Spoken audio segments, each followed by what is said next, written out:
They walked into that dojo in oversized hoodies, just hoping to learn discipline.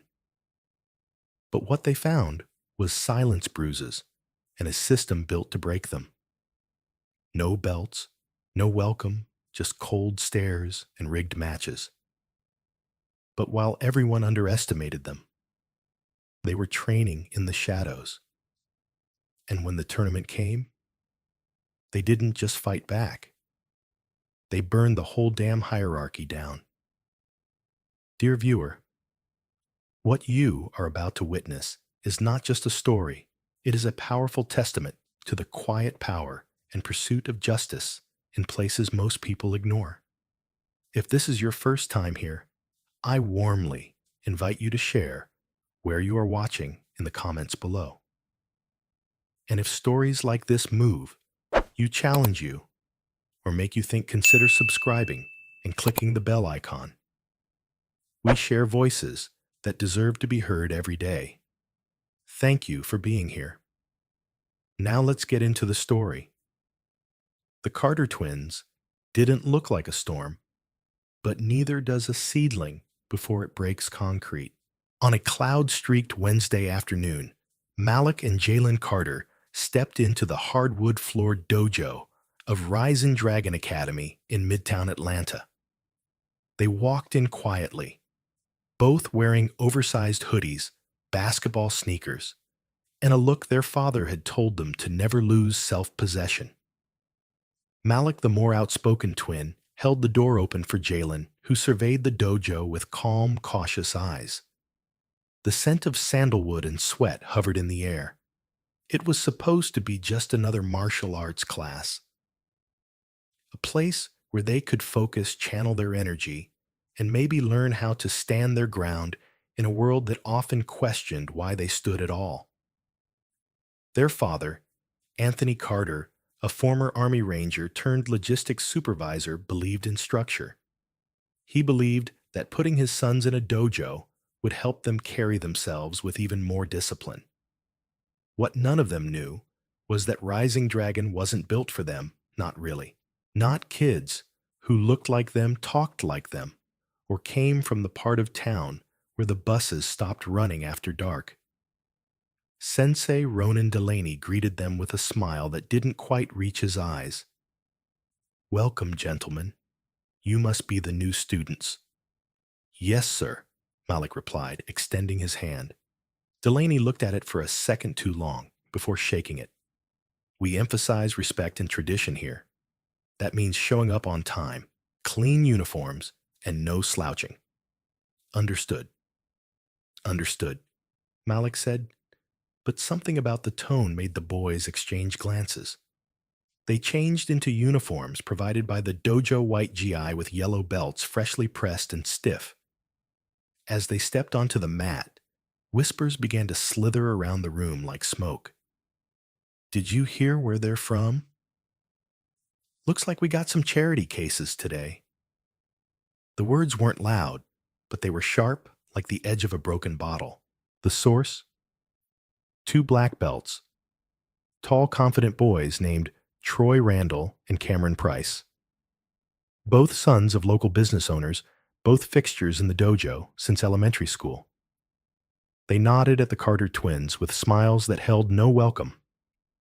Later, Jalen would describe it to his dad as a look like we were invisible, but somehow still in their way. The class began. Techniques were taught. Forms were demonstrated. But from the moment the twins stepped onto the mat, something felt off. Instructions came slower. Corrections sharper. During partnered drills, Malik and Jalen were paired with each other while everyone else rotated. "Helps them keep up," one senior student muttered. In sparring, it became more obvious. When Malik took a clean hit to the ribs from Troy, the room didn't flinch. When Jalen winced after being swept to the ground by Cameron, the sensei simply said, "Keep going. Pain builds character." By the end of their first class, their knuckles were raw, their pride stinging harder than their bruises. But they said nothing. Their father picked them up in the same rust-colored SUV he'd driven for years. When he asked how it went, they exchanged the briefest of glances. "It was all right," Jalen said. Anthony Carter didn't press. He'd learned in the Army that some battles weren't talked about until they were over. But that night, he watched his sons ice their joints and avoid each other's eyes. Something had happened, something they didn't want to say out loud, not yet. What the Carter twins didn't know, what none of them could have known, was that their presence had already rippled through the dojo like an earthquake with a silent epicenter. Parents in the viewing area asked quiet questions. Were they scholarship students who vouched for them? Were they prepared for the discipline this dojo demanded? The answers never came, but the judgment had already settled. In Rising Dragon Academy, tradition was code for conformity, respect was code for silence, and excellence was expected to wear a very particular face. But the Carters didn't know how to fold into corners. By their second week, the intensity increased. Cameron accidentally elbowed Malik during a blocking drill. Troy kicked Jalen a second too late after the whistle. The sensei's eyes always seemed to look the other way at the exact wrong moment. During water breaks, no one spoke to them. During stretches, snickers followed every imperfect movement. It wasn't just competition. It was something meaner, colder. But still, they returned. "We don't run," Malik told Jalen one night, their voices low in the dim hallway outside their room. "We don't break either," Jalen replied. Anthony heard them. He didn't say a word, but his hand tightened around the cup of coffee he hadn't finished. Something had to give.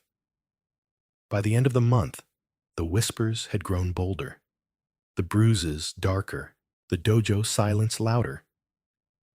But beneath it all, something else had started to grow. It wasn't just resolve, it was fury. Not the kind that lashes out, but the kind that sharpens, the kind that waits. No one at Rising Dragon Academy knew it yet, but the twins they tried to freeze out were already catching fire. And fire once lit doesn't forget who struck the first match. The fluorescent lights of the dojo buzzed faintly, a mechanical hum that somehow made the room feel colder, more sterile.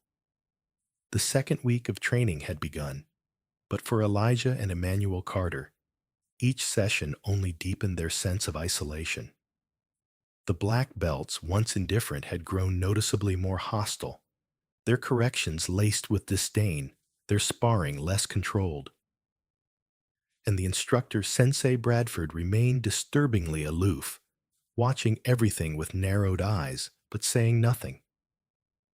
At home, neither twin said much at first.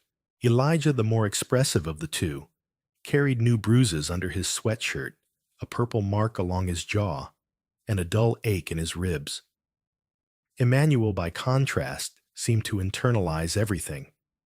His wounds weren't just on his skin, they burrowed beneath, lodging somewhere deep where they couldn't be reached by ointment or ice packs. Their father, Darius Carter, was used to being tuned into danger. A decorated former firefighter from Atlanta, he developed a sixth sense for when things weren't quite right. And every evening, watching his sons limp in from class, that instinct screamed. But the boys refused to talk. Not because they didn't trust their father, but because they were ashamed. Ashamed to admit that something sacred like martial arts, a place meant to build confidence and discipline, had become a battleground of subtle humiliation and increasingly violent contact. Ashamed they couldn't explain how respect was being weaponized against them. Ashamed of how tired they felt, pretending nothing was wrong. It wasn't just the bruises from sparring. It was the mocking looks, the dismissive laughs, when they missed a form, the deliberate pairing with the dojo's most aggressive seniors. Elijah once asked to use the bathroom mid-session, only to find Jake Wallace, a top-ranking teen with a second-degree black belt, blocking his way back to the mat, subtly bumping his shoulder and whispering, "Watch your place, rookie." The message was always the same: you don't belong. One Thursday evening, the breaking point came. Emmanuel was sparring with Connor Reed, another black belt known for his flashy kicks and hot temper. The match was supposed to be light contact, just practice. But within seconds, Connor's strikes were landing hard and fast, pushing Emmanuel to the edge of the mat.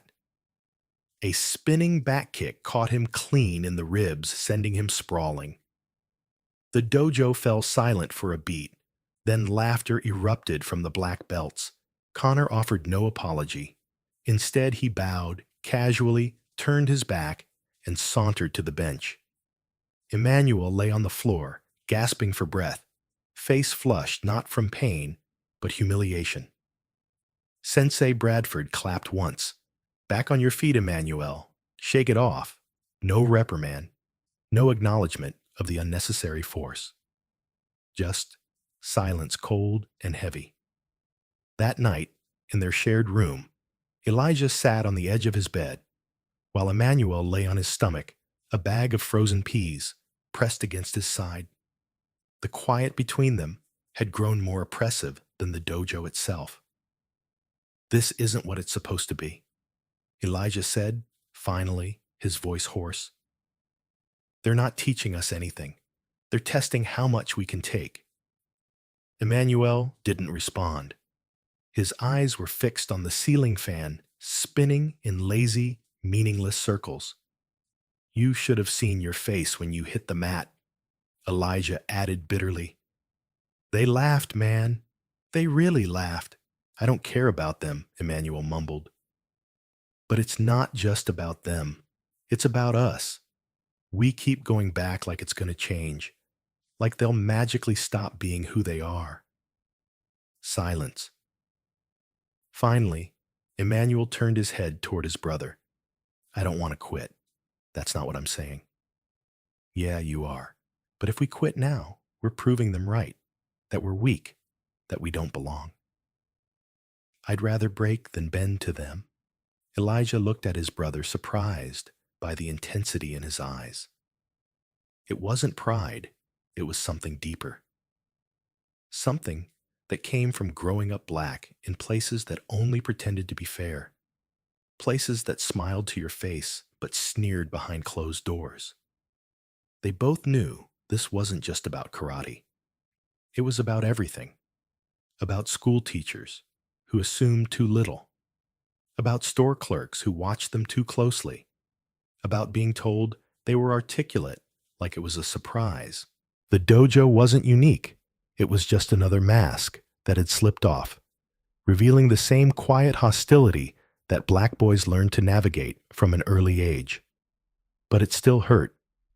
Still left marks that wouldn't show up on tournament scorecards. Downstairs, Darius stood in the hallway outside their room, listening to fragments of the conversation. His hands were clenched into fists. The truth was surfacing, and it confirmed everything he'd feared. He turned away quietly and walked to the garage. There, among old tools and dusty boxes, he began pulling out the equipment he hadn't touched in years. Focus mitts, jump ropes, resistance bands, a heavy bag. Back in the bedroom, Elijah finally broke the silence again. "What if it never changes? Then we change," Emmanuel whispered. Later that night, Darius knocked softly on their door. "You boys asleep?" "No," they answered in unison. "Come downstairs." In the garage, the twins saw what their father had done. The dusty space was cleared, the equipment set up with quiet precision. The air felt heavier, not just with sweat, but with purpose. "You're going to keep going to that dojo," Darius said. "You're going to smile. Do your forms. Play the game. But every night in this garage, we're going to train for real. Elijah stepped forward. What kind of training Darius's face was unreadable, the kind they're not ready for. The boys exchanged a look. For the first time in weeks, a flicker of hope pushed back against the weight of their bruises. It wasn't over. It was just beginning. The garage had never been silent like this, not empty silent. It breathed now, each breath shaped by repetition, by discipline, by sweat. In the dim evening light, the shadows danced against the drywall as Elijah and Emmanuel moved in sync their bodies, guided by commands that came not from a sensei with a clipboard, but from their father Darius Carter, whose calm voice cut sharper than any whistle. Training began at 9 p.m., always after the family had eaten and after the boys had returned from the dojo. It started quietly, footwork drills across the concrete floor, double-time rope skipping knuckle push-ups on wooden boards. But then it grew serious. The garage became a crucible. Darius never raised his voice. He didn't need to. He had once walked through fires other men ran from, pulled people from collapsed buildings, and watched brothers in uniform break in ways they could never admit. His sons didn't need a motivator. They needed a mirror. And in the garage, stripped of belts, ranks, and uniforms, they faced only truth. Elbows in. Power comes from the core, not your shoulders, Darius would say, adjusting Elijah's stance with a slight tap. Breathe. You're wasting energy flinching. Why are we hitting the same target over and over, Emmanuel once asked. Because that's how you fight people who think they've already beaten you. You hit the same spot until they break. Each session ended the same way, controlled sparring. No points, no audience, no belts, just sweat and silence. It wasn't about winning. It was about holding the line, learning where fear lived inside their bodies and how to silence it. By the second week, something subtle began to shift in the boys. It wasn't confidence, not quite. It was something quieter, steadier. Their posture changed, their eyes steadier when they met each other's gaze in the mirror. Elijah no longer shrank when he entered the dojo. Emmanuel no longer hesitated when Jake called him soft in front of the class. The black belts still threw their weight around, still treated the twins like outsiders who had stumbled in through the wrong door. But now, Elijah and Emmanuel were calculating, studying, anticipating. They were no longer reacting. They were collecting data. Jake favored his left side when retreating. Connor often overcommitted on roundhouse kicks. Small details, vulnerabilities, weaknesses that hadn't mattered before, because before they had been trying to survive. Now they were preparing to overcome.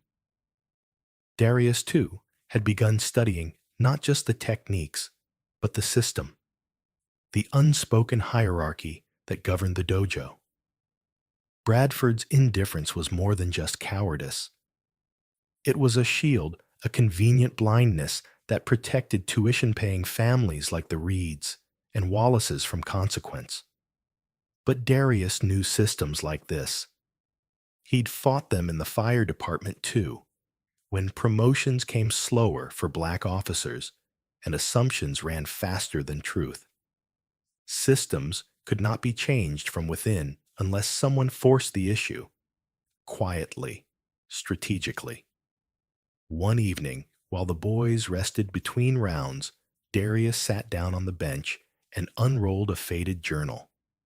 In it were notes from his own training years, back when he'd done combatives training for a search and rescue tactical team. "You boys know what situational dominance is," he asked. "It's like having the upper hand," Elijah guessed. "It's making sure the other guy doesn't even realize you've already won," Darius said. "We're not just training your bodies. We're building control of your breathing, your movement, your emotions. That's how you take back power from people who steal it through intimidation." Emmanuel was silent, but he was listening, always listening. That weekend, the boys asked to skip a sleepover birthday party. They had training, and not just in the garage at the public library, studying human anatomy, watching slow-motion sparring footage online, breaking down the physics of leverage and balance. They had become obsessed not with revenge, but with readiness. Meanwhile, rumors started swirling through the dojo. Whispers that the twins weren't reacting the way they used to. Jake noticed it first. "Why are they so calm all of a sudden?" he said during a water break. "They don't even flinch anymore." "They're scared," Connor muttered, trying to fake confidence. But he didn't believe it. Not really. Because Emmanuel had begun looking at him like he could see right through him. Sensei Bradford noticed too. He began giving the twins less feedback. He started ignoring their raised hands. Subtle erasure, a way to contain whatever change he felt building. But Darius had taught them, this: never let your enemy know how much you've grown until it's too late for them to respond. So the twins smiled. They bowed. They drilled their katas with robotic precision. And every night they came home and trained for the fight that everyone thought would never come. One night, Elijah asked a question that had been bothering him. "Dad, why didn't you just pull us out of that place?" Darius wiped sweat from his forehead with a towel and thought for a moment. "Because sometimes walking away means they get to write the ending," he said. "And I'm tired of seeing you boys live in stories where other people decide what you're capable of. But what if it doesn't change anything?" "Then it changes you," Darius said simply, "and that's more than enough." By the fourth week, their conditioning had doubled.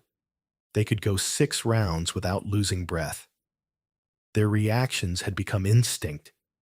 Their self-doubt, once ever present, had begun to decay. Still, the final challenge remained unspoken. Bradford was planning an internal tournament, an invitational he called it. Jake and Connor had already been seeded to the finals. The other lower belts were filler. Elijah and Emmanuel's names were on the bracket. No fanfare, no announcements, just 2 yellow belts, placed like lambs among lions. But they weren't lambs anymore. At home, the heavy bag thudded with rhythm like a war drum. In the silence of the garage, surrounded by shadows and worn concrete, the Carter twins carved themselves into something new. They weren't training for validation. They were training for transformation. And the dojo would never be the same. The Carter twins didn't speak much the morning of the invitational tournament. There was nothing left to say.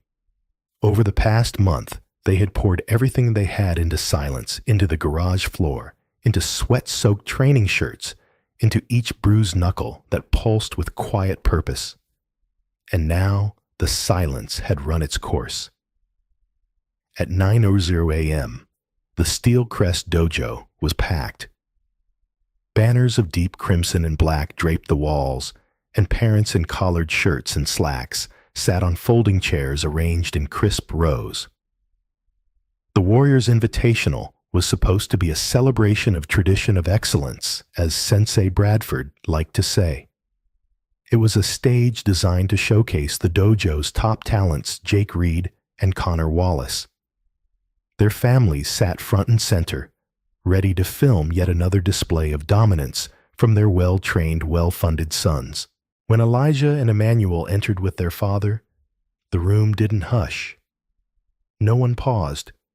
To most, they were invisible, yellow belts with no real standing in a hierarchy where belts and bank accounts spoke louder than effort ever could. Bradford greeted them with a smile that didn't quite reach his eyes. "You two made it," he said. "Glad to see you're not intimidated by today's competition." Darius Carter simply nodded. We're here to support growth. Let's see who's grown. The preliminary rounds were quick. Pairings of junior students and newer white belts gave the audience a warm-up. Connor and Jake took the mat shortly after drawing cheers and applause. Connor dispatched his opponent with speed and flair, delivering a textbook sweep that earned a standing ovation. Jake followed with a dazzling roundhouse kick that landed with a dramatic crack on his opponent's chest guard. "They're untouchable," one parent whispered, nodding with pride. Then Elijah's name was called. No applause, no murmurs of anticipation, just the quiet tap of his bare feet walking onto the mat. Across from him stood Terrence, a green belt, 2 ranks higher, taller, faster. Bradford raised an eyebrow from the judges' table. It would be a tidy loss, he thought, a humble lesson. But Elijah didn't approach the center with hesitation. He bowed low, took his stance, and when the ref called, "Begin," he exploded forward. The crowd blinked. Terrence was on his heels in seconds, surprised by the aggression, unable to adjust. A rapid combination, a low feint, a hook to the side, and a finishing sweep left him gasping. Elijah reset before the referee could speak. "Point. Carter. It wasn't supposed to happen." Emmanuel's match followed immediately. Another green belt. Another silent walk to the center. Another shock. Emmanuel didn't dominate with speed like Elijah, but with calculation. He parried everything, redirecting strikes with precision, never overextending. His counters were sharp, surgical. The crowd, once indifferent, leaned forward. Point. Carter. Match. Carter. Whispers rippled through the spectators. Something was happening. Something wrong or extraordinary, depending on who you asked. The semifinals brought the moment everyone had been waiting for. Jake versus Elijah, Connor versus Emmanuel. Bradford tried to stop it, suggesting they reschedule. "We should keep things in line with experience levels," he said, scanning the room for agreement. But too many eyes were watching now. Parents, students, even a local news photographer covering the event. And Jake was already on the mat, eager to show what dominance looked like. Elijah joined him. "Last chance to back out," Jake muttered. "You first," Elijah said, not flinching. When the match began, it was brutal from the first second. Jake came hard, fast, confident. But Elijah didn't backpedal. He absorbed the first strikes on his arms, redirected others. Then in a flash, he countered with a sidestep, delivering a shot to Jake's ribs that made him stumble. The dojo fell silent. Another exchange, this one faster, and Jake's kick was caught, spun, and he was slammed into the mat. The silence deepened. Point. Carter. Bradford stood halfway from his seat. Jake screamed, "He's cheating," but no one moved. The point stood. The second exchange ended the match. A textbook double strike executed with speed that belied Elijah's belt color. The ref hesitated. Bradford whispered, "Don't you dare," under his breath. Match. Carter. Jake staggered off the mat, shaking with rage. His father, Victor Reed, stood from his seat, pale and furious. Next, Connor Wallace took the mat, eyeing Emmanuel like prey. "This won't go the same," he spat. He was right. It went worse. Connor's aggression, born of desperation, played straight into Emmanuel's calm. He blocked every opening, answered each overreach with punishing counters. There was no wasted movement, no flash, just efficiency. When the second round ended, Connor lay on the mat, holding his jaw, where a final strike had landed with surgical force. Match. Carter. The crowd erupted this time, not with applause, but with confusion. What were they seeing? Yellow belts defeating black belts, beating them. "No," Victor Reed said loudly. "This is fraud. These boys aren't yellow belts." They've been trained. Illegally. This isn't right. Bradford stood unsure of how to respond. Then Darius stepped forward, calm hands folded behind his back. They've been trained, yes, by me, in our garage. Because when your sons were bullying mine, the system you oversee turned a blind eye. This wasn't revenge. It was preparation. They faced violence and didn't run. They faced injustice and didn't retaliate. They faced your champions and didn't blink. The room stood still. Darius looked to Bradford. Now that they've proven they belong, will you treat them like they do? Bradford's face twitched. He opened his mouth, but the words wouldn't come. Around him, parents whispered and cameras snapped. The Carter twins didn't wait for a ceremony. They bowed to their opponents, bowed to the mat, and walked toward their father, not as underdogs, but as equals. When they left the dojo that day, they carried nothing physical. No trophies, no belts, just dignity. The silence was finally broken, and the world had no choice but to listen. Weeks passed since the tournament, but its echoes lingered in every corner of the Steel Crest community. The story of Elijah and Emmanuel Carter spread beyond dojo walls, beyond the echo chambers of martial arts forums. It spilled into conversations at grocery stores, into PTA meetings, into quiet dinners, where parents reevaluated what strength truly meant. For so long, strength had worn a specific face, loud, celebrated, well-funded, and rarely questioned. But the twins had shattered that image with silence, resilience, and a kind of discipline that couldn't be purchased. Sensei Bradford never fully recovered from what had unfolded under his watch. The dojo's attendance dwindled as families questioned his leadership. And when the Regional Martial Arts Board launched an internal inquiry into the pattern of complaints against Steel Crest, he quietly resigned. No apology, no statement. Just a closing notice pinned to the dojo's front door one rainy Friday morning. For the first time in 15 years, the hardwood floors of Steel Crest echoed only with the sound of dust settling. But for the Carter family, the journey had just begun. Elijah and Emmanuel were invited to speak at a local youth leadership summit where they stood before a crowd of middle school students and talked not about fighting, but about knowing when to speak, when to act, and when to walk away. Their words didn't come from a script. They came from bruises, late-night training sessions, and quiet victories that no audience had ever clapped for. They talked about what it felt like to be overlooked, and what it took to believe in yourself anyway. After the event, a small girl with nervous eyes approached them, clutching a notebook to her chest. "Do you think someone like me could ever do karate?" she asked, barely above a whisper.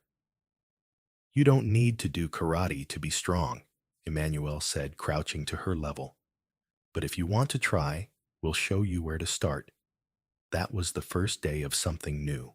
Darius, with quiet encouragement from his wife Lena, rented a small room at the Eastwood Community Center in Oakland and placed a handwritten sign on the door, Carter Self-Defense and Leadership Circle.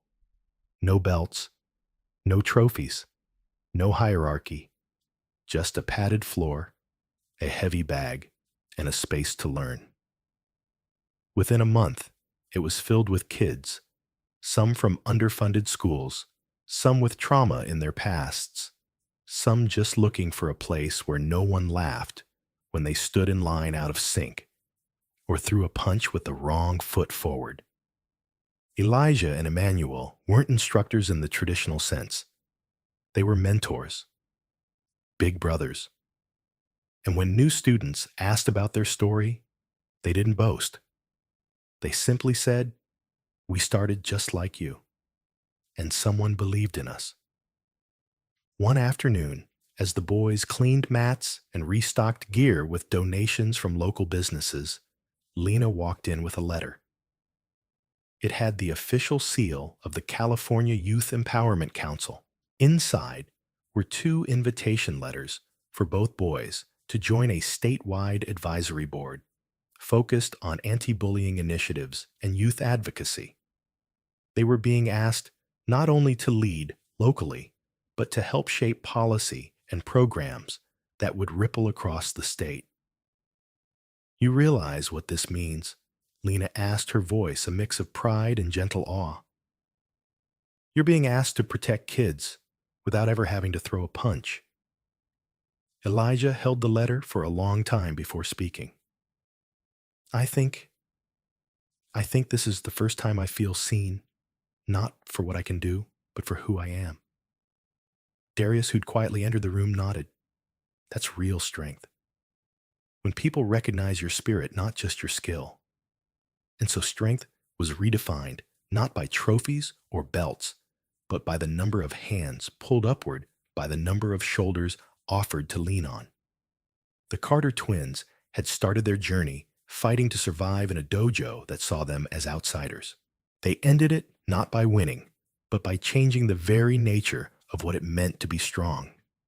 Not loud, not violent, not dominant, but unshakably grounded in truth, in dignity, in the refusal to let anyone define their worth for them. And in the end, that was a strength no one could ever take away. The story of Elijah and Emmanuel Carter is not just about martial arts. It's about resilience, born in silence, strength, forged in the dark and the quiet fire of two young boys who refused to be broken by a system designed to keep them in place.